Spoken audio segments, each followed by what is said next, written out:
Welcome.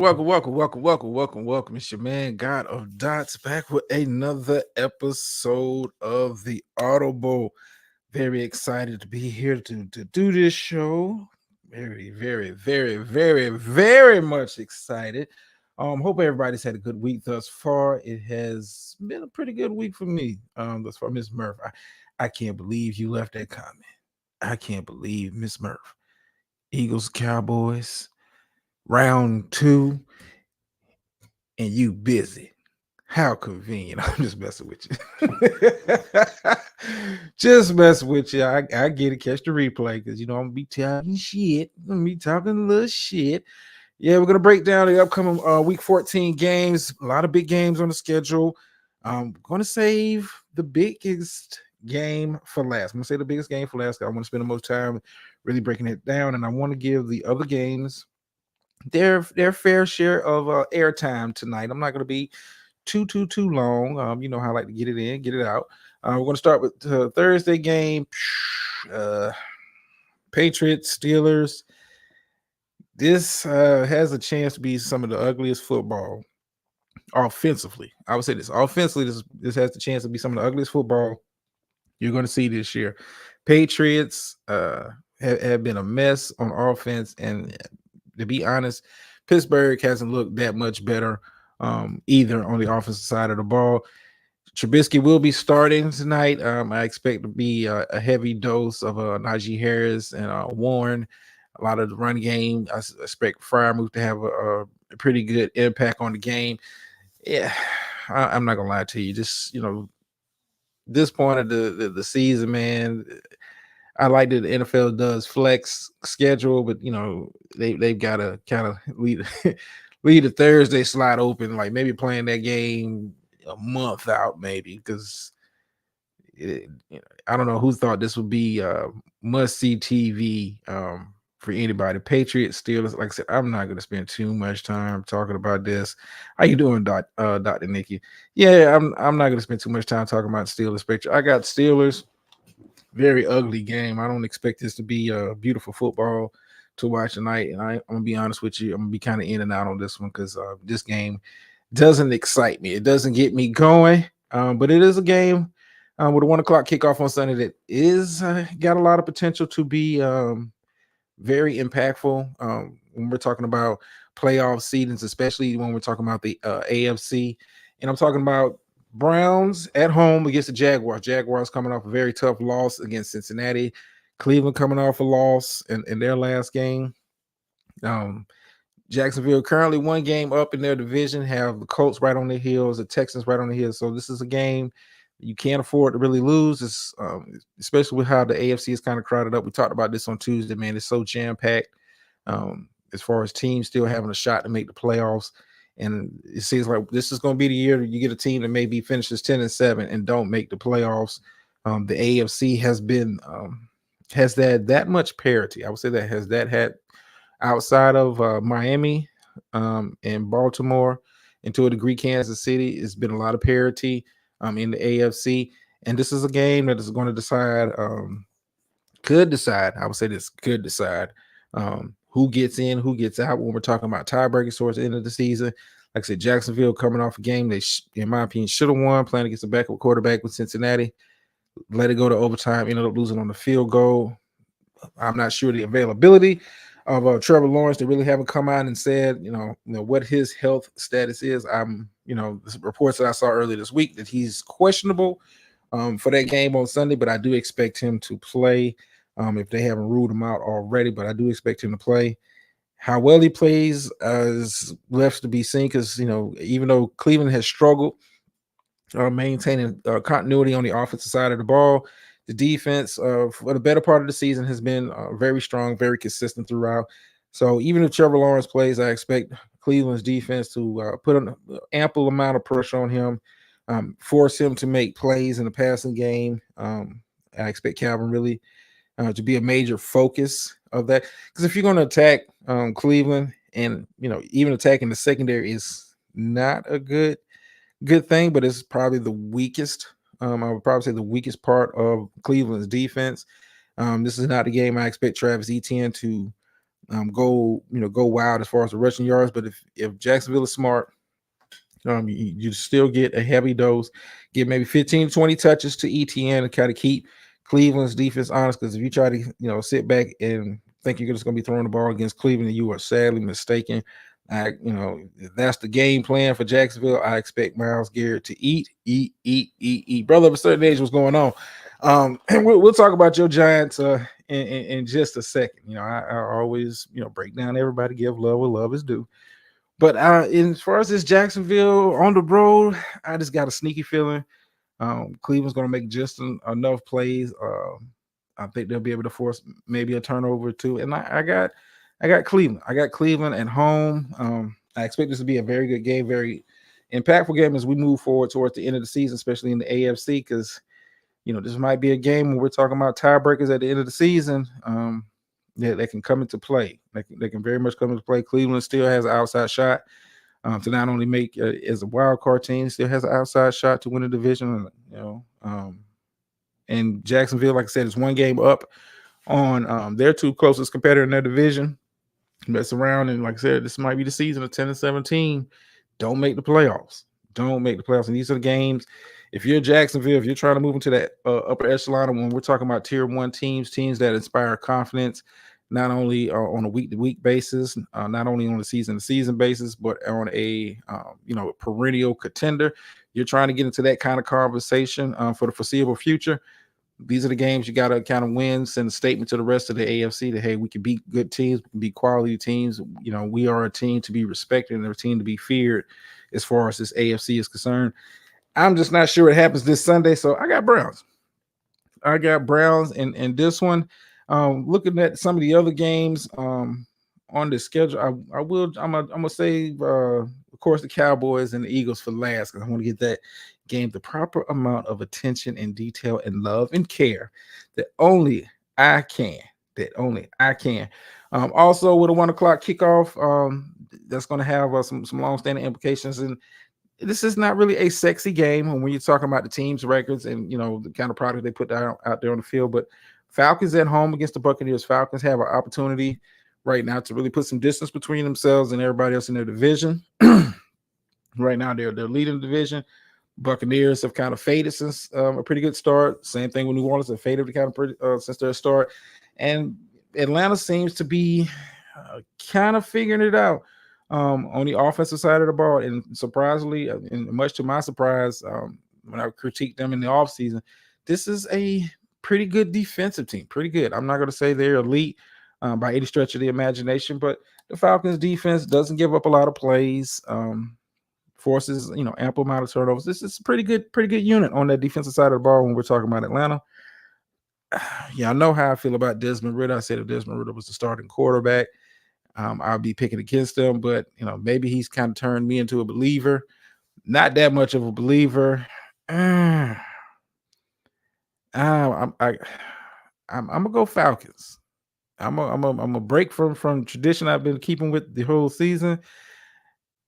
And as much as I don't trust Desmond Ridder, Baker Mayfield has been Baker Mayfield for the past 4 or 5 games, just not able to really move the needle. Because Buccaneers have a couple good pieces on offense, but Mayfield's just a guy.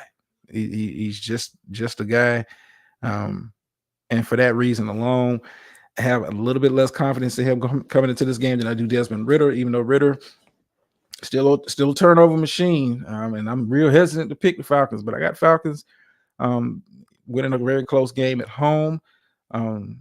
Moving on with the rest of the schedule, like I said, it's a lot of big games as far as the AFC concerned. When we're talking about playoff position, another big game with a 1 o'clock kickoff. You got Colts and Bengals. Now the Bengals, I thought were going to be dead in the water. Joe Burrow goes out. What's going on, Triggs? I thought when Joe Burrow goes out, it was going to be a wrap for Cincinnati. Thought it was going to be a wrap for Cincinnati. But backup quarterback came in and played very well against a very good Jacksonville defense last week, and we'll see what he has. Cincinnati still has an outside chance, not only at the division, but has an outside chance of really making it to the playoffs, depending on how they finish the season. And the Colts have been sneakily good. This is a team currently 2 games over 500, 1 game back of the division, leading Jaguars. And I ain't gonna lie to you, I haven't really been keeping tabs on the Colts like that. I haven't really been keeping tabs, but this team is plays surprisingly well. Can go through stretches through a game where they get real sloppy with the offensive play call, and the defense can be had. But this is a average team in the old NFL 16 games, because this is one of those teams you would kind of look at as an 8-8, 7-9 team. But they're playing 2 games above 500, and to say that at this point of the season, considering that you lost your starting quarterback very early in the season, Minshew has been adequate enough for them. But I like what I saw from Cincinnati. They put a lot of trust into the backup.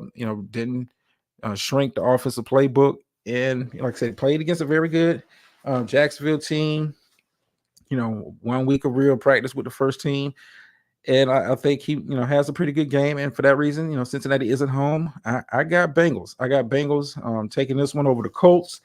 I think it'll be a very, very by NFL standards, a high scoring game. I think both teams will be able to kind of put up points on the other. But Cincinnati, just for the simple fact them being at home, I'm gonna lean towards them. I think it's going to be an entertaining game, but I got Cincinnati winning that one. Another surprising game on the schedule. I talked about this on Tuesday, and I was really looking forward to kind of breaking down this game. And I'm talking about Rams and Ravens. Ravens coming off a bye.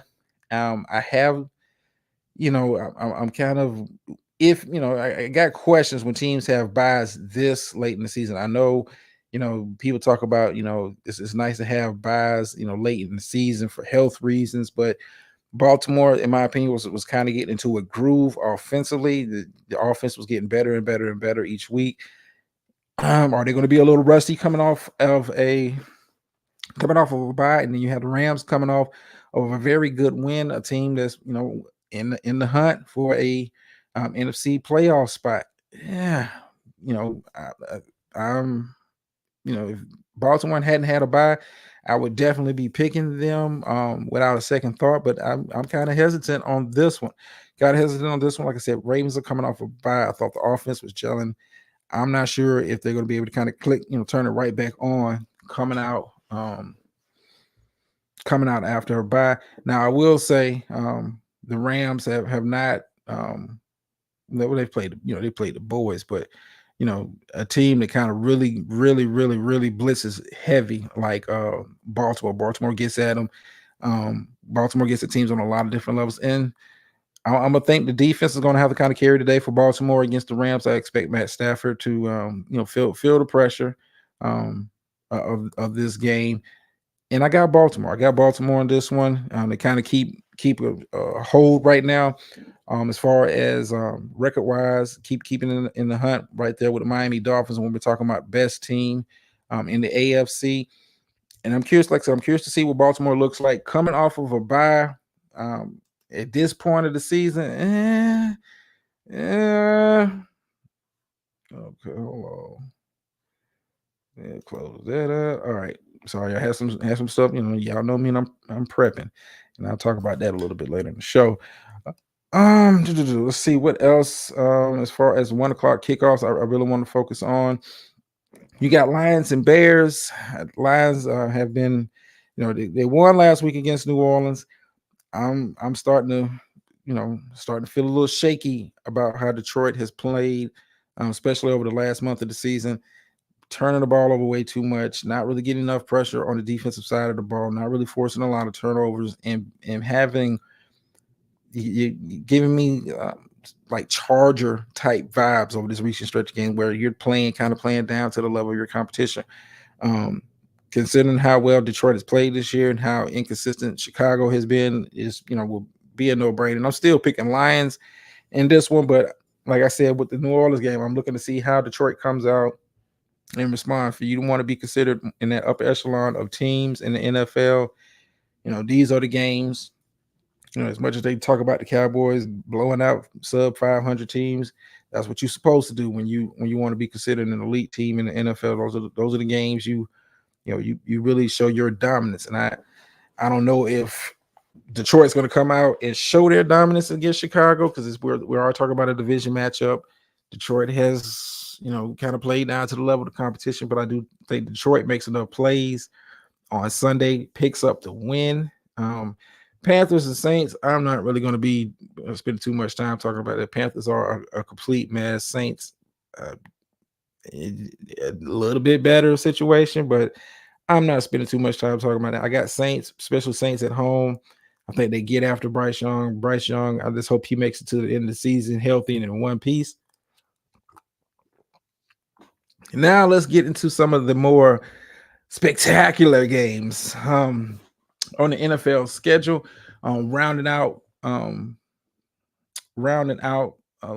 missed that 1:00 game. Texans, Jets. I got Texans. I don't want to spend too much time talking about that one. Sure hated for the Jets players, but Texans in that one. But we're talking about 49ers at home playing against the Seahawks. Seahawks coming off a very tough loss against America's team, coming off a very tough loss against America's team, and then also coming off a blowout last time they played San Francisco. I'm a Cowboys fan. I love my boys. I'm a fan. I'm an analyst. And, what I have seen, if I had to put the body of work, where teams are, how teams are playing, I got the 49ers right now. Not only is the best team playing right now, complete both sides of the ball, all three phases of the game, 49ers I got as the best team right now in the NFL. And, I think the Seahawks will come out with more fight than they did the last time they matched up a couple weeks ago. It's just something about how the 49ers are clicking on both sides of the ball. After they, had that 3-game losing streak, came back and they have been handling business. They have been handling business and, showing, it's levels to this shit. And I expect another performance like that from the 49ers. This gives me the feel. And I know Seattle put up a lot of points against the Cowboys, but this gives me the feel 49ers going to treat this as a statement game. To kind of keep that momentum going. They do have something to play for. Home field in the NFC, I think is going to be very key. Whoever gets it, whoever comes out as the number one seed, as far as the home field is concerned, it's got to be looked at as the favorite in the NFC. I expect the 49ers to come out there, take care of business, smash, roll all over the Seahawks. I got to be a double digits, man. I got to be a double digits. I don't think Seattle's game plan changes that much in the span of a couple of weeks. And I said the way San Francisco is playing, they're playing like a team that's motivated, that wants the number one seed, that wants the road to the Super Bowl to come through San Francisco. And that is a very daunting task considering, when this team is on. When this team is on, it is few teams that can get out there and go blow for blow with them and compete with them when they're on. I'm not going to put Brock Purdy at the top of my MVP list, but he is, he's got to be in the conversation. He's got to be in the conversation with the season that he's having. But I expect 49ers to roll all over the Seahawks. Let me jump over here real quick. That like he's thinking about it at this point. We're gonna call, you know what, brother of a certain age. I mean, we do have bandwagon applications. If you need one, you can reach out to me. Good Dr. Nikki, we can hook you up with one. First season's on us. Every other season after that, we do charge bandwagoners a fee. Your first season is free. What comes with the package. We'll teach you. You have to go to classes on say how about them Cowboys and say it with love in your heart. You'll have to denounce the team that you're currently rooting for, which shouldn't be a problem because you are a Giants fan and it's been a very long season for you guys. Trust me, it's better on this side. The grass is greener on this side. Speaking of grass being greener on this side, we're almost done. Like I said, it's the last slate of games. Very, very important when we're talking about positioning as far as the playoffs. Packers and Giants. Giants are at home. Giants rolling out there. What's his name? DeVito, third string guy that seems New York has fallen in love with since he's kind of come in there. And, they think they got their own Brock Purdy. Pump your brakes. He's looked okay. But he's not breaking the mold here. And, as much as as well as he has played, Giants are still kind of talent deficient at several key spots. And I got Packers in this. Packers on the road. Packers have looked good, especially over the last 3 weeks.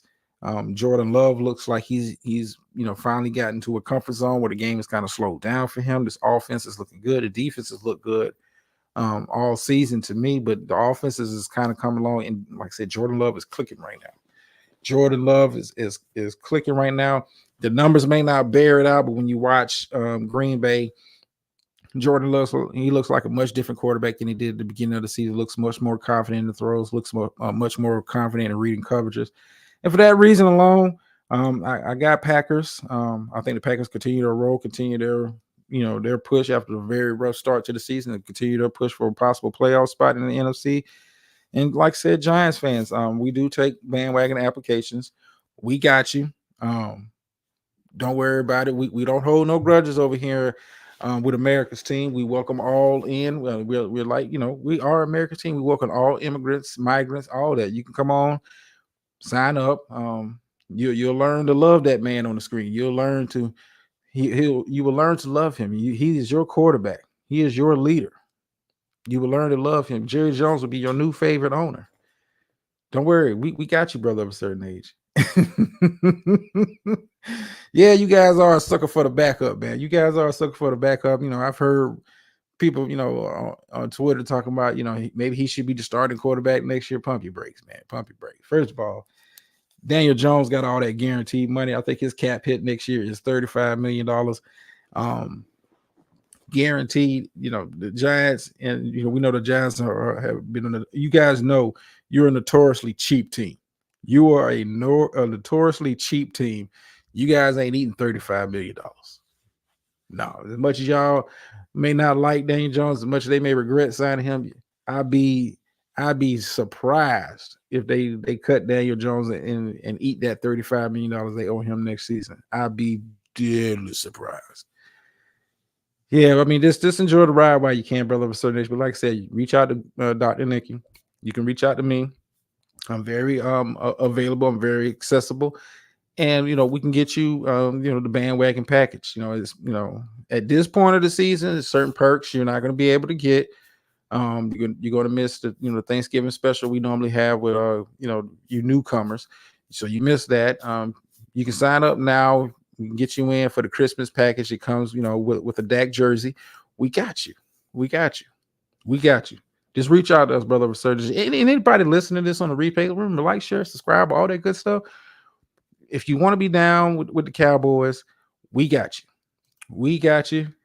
Where I want to go with this? Where do I want to go with this? Okay, let's kind of just wrap this up as far as these games. Get to the biggest game of the season thus far. Another big game on tap.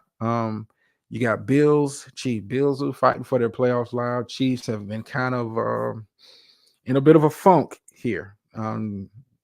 Coming into the season, this is one of those matchups and one of those games you circle on your schedule, considering how the last couple of matchups have been with the Chiefs and the Bills. I'm talking about regular season and postseason have been must-see TV. Something about when they play each other, both teams seem to elevate their play. I'm looking forward to this game, and I'm kind of torn. I'm kind of torn because though the Chiefs had a better record, it's just something about how they've been kind of in a funk is kind of concerning to me. And then when you're playing in a division outside of the Denver Broncos, who we'll talk about in just a second, is you're really not having to push for the division. Now, I think Kansas City is going to be motivated to try to get back into the hunt for the number one seed because you do want home field coming through your house. But this game, it's for me, it's kind of a toss-up. It's really kind of a toss-up. If I had to lean, I'm gonna lean Chiefs just because they're at home. But this game is kind of a toss-up because, like I said, these last couple matchups between the Bills and Chiefs has been must-see football. It's kind of come down to who has the ball last, who makes the last big play. And it's kind of it's been kind of a funky season. Been kind of a funky season of late. Bills up and down. Chiefs have kind of sputtered the last last 3 weeks so far kind of sputtered, haven't looked good, haven't looked solid, hasn't looked right offensively um through long stretches of the season. But I got Chiefs at home. I got Chiefs at home. You got Broncos, Chargers, Broncos on the road. I think they take care of business against the Chargers. Chargers are one of those teams that's kind of playing out the string, and it's not like the Chargers are known to elevate their play when they're playing against better teams. This is one of those teams that just can't get over the hump. I think they're just waiting until the season is over. Already started their coaching hire search on the low. Um, you should have went with Eric Bieniemy, but that's neither here nor there. That's neither here nor there. Monday night game, Dolphins, Titans. I got Dolphins in that one. Not really much to really speak on that one. Dolphins are sneakily, right now, based on tiebreakers, are the number one team in the AFC. And I think that they'll hold their position for at least one more week. I don't think Titans going to put up too much of a fight. In the way Miami's offense has been clicking and locked in, and the defense has been, playing. I'm not gonna spend too much time, but the game I am going to spend a lot of time on, the remaining time of the show, Eagles, Cowboys. Now, our resident Eagles fan came in here early, said she wasn't going to be able to make it. It's been a busy day. Yeah. I get it. Yeah, I get it. Yeah, I get it. But let's break it down. It is a lot at stake here when we're talking about this Sunday's game. When you got Eagles, Cowboys. But first of all, we're talking about control of the NFC East, which is pretty much a two-team race. Winner by virtue of tiebreakers. If the Eagles win, they'll maintain that number one position, put a little bit more space between them and the Dallas Cowboys, who have a very interesting stretch of games to kind of close out the season themselves. But if Dallas wins, which I'm gonna pick Dallas, goddamn it. When Dallas wins, they'll be tied record-wise, but hold the tiebreakers, and they'll have the number one spot in the division. This game is also big when we're talking about NFC number one seed, because right there it jumbled with a Philadelphia loss. You have San Francisco there with 3 losses. You have Dallas there with 3 losses. You have Philly there with 3 losses. And by virtue of tiebreakers, San Francisco will be the number one seed. So this game is very important for both teams. I think more so for the Dallas Cowboys as far as confidence going forward. I don't pay attention to them beating quote unquote sub 500 teams. You play who's on your schedule. It's not your fault that when they get to play you, they're sub 500. The Rams team we blew out early in the season is playing much better than when we played them early in the season. Hey, it's not my fault. And I want Cowboys fans and I want the Cowboys players to understand, hey, it's not your fault. Don't listen to those haters saying you ain't beat nobody, because the same nobodies you beat have been giving Philadelphia fits. Oh, you guys blew out Washington. Washington ain't nobody. And guess what? Washington took Philly to the distance each time. You guys beat a bad Jets team without Aaron Rodgers. Same Jets team beat the Philadelphia Eagles. You got smoked by the San Francisco 49ers. Guess what? You just got your ass smoked by the San Francisco 49ers. So right now, like I said, this is more of a confidence game. Who wants it more? I think Dallas Cowboys players, and I know Dallas Cowboys fans feel like we got robbed in the first game with some of the calls. I think we played, better than the Philadelphia Eagles. And I've been saying this about the Philadelphia Eagles, even with the wins, it's something that seemed off with this team. And you've had lapses on defense. You've had lapses as far as the offensive play calling. If Jalen Hurts is going to sit back there and throw 40 to 50 times on Sunday, I'll take it. I will take it. If he's going to sit back there and throw 40, 50 plus, I would take it. I'm not going to, if he wants to sling the ball, sling it all goddamn day. Because that's not the strength. That's not how Philadelphia is able to play winning football, in my opinion. You play winning football with Philly, how your roster is set up, how your team is set up. Run game first. I think if you don't see a heavy dose of DeAndre Swift and they try to make it into a shootout, which it was, it was turning into the last game, I like my chances. If it turns into you guys are leaning on DeAndre Swift and they having success in the run game, might be a long game for the Cowboys defense. I'm not gonna lie to you. I'm open and honest about my team, but if he's going to sit back there and chuck the ball all over the field, God damn it, I'll take it. God damn it, I'll take it. I think even outside of the teams, when we're talking about MVP discussion, you have some people that will have Jalen Hurts as the leader of the clubhouse, as far as the MVP.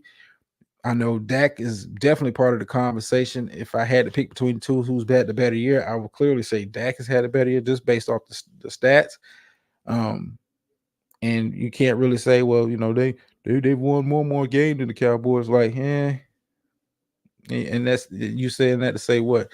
Anybody that thinks that Jalen Hurts is the most valuable player, and that's what the MVP is supposed to be, the most valuable player. And you think he's the MVP, you obviously a Philadelphia Eagles fan, and I think you're smoking crack. I think you hard on that Knock Carter. I think you on that Booger Sugar. I think you on that Mary Jane. I think you on that white girl. I think you on all of that. You on that powder.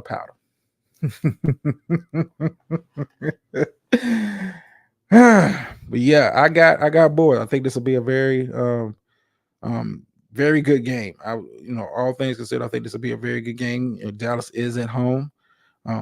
We do know what this means as far as the division is concerned, as far as positioning in the NFC. That's just that kind of stuff. But it's a very important game for the Cowboys, because you can't come out here and get blew out. You need to kind of redeem yourself. You left some plays on the field. Last time you played Philly has been scraping by, ran into a team that wouldn't let them scrape by, and they put that thing on that ass. You got to have the same mindset that the 49ers came out with.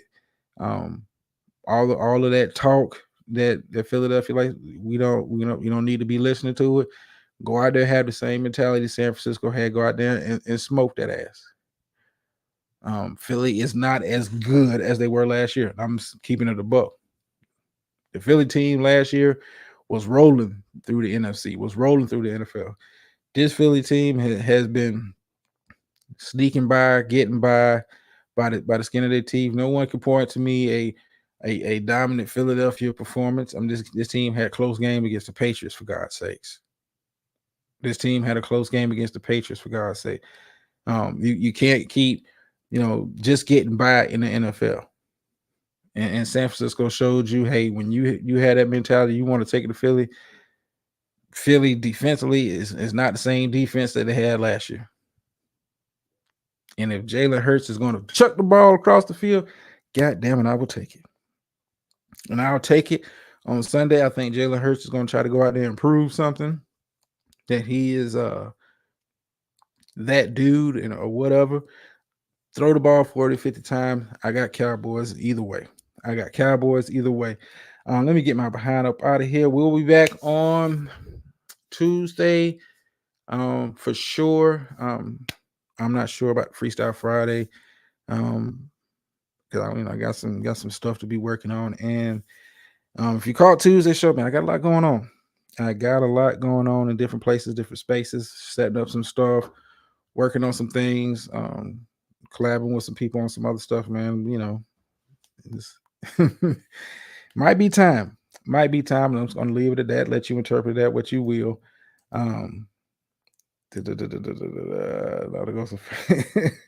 Brother of a certain age, trust me, we won't. Hey, at home you can be a Giants fan, but when you come on here, we welcome you with open arms as a Cowboys fan. Let me give you a sample of what you need to start practicing on when you come over here. How about them goddamn Cowboys? You just say it with heart breaking from your diaphragm. Say it like you mean it. I want you to start practicing. Next time I ever catch you on the show, just let it out for me. Let me know that you've been practicing. But like I said, you're just in time. If you sign up right now, we can get you in for the Christmas package. I know you missed out on Thanksgiving. We had a nice package for bandwagon people joining them. We even got a pretty decent one for Christmas. We got a pretty decent one for Christmas. Now we can't guarantee playoff seats with the real fans. We do have a special section way up in the nosebleed for the bandwagoners. But next season we'll let you come down to club level. You'll get to see the action, up close and personal. We got you. But speaking of got you, let me get my behind up out of here. Thank you all for listening. Like, share, subscribe, all that good stuff is always appreciated. Thank you for taking time out to listen to my ass talking about sports. Appreciate it. And y'all with the phrase that pays over here. Sometimes you win, sometimes you lose. But Philadelphia Eagles, you always learn. And I'm out.